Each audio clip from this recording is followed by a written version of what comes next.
Hi mga kamamshi! Another day, another parcel! Excited kay kayo na yung kamamshi diyan no? Sa pag-open sa yung parcel kay barato rin kayo na nako siya nakita sa TikTok o ako dyan yung gidali order kay kung sa mall din ako palito na siya sa 600 or 700 ang kanisya ang Bluetooth nga earphone.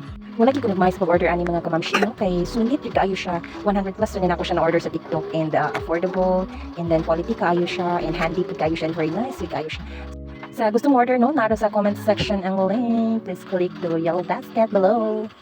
Mao ni siya tutorial mga kamamshi. Tinawag ka rin. Yang name kay TWS. Anyway, bear. Dang! Then kusog, jud kayo ni siya mga kamamshi.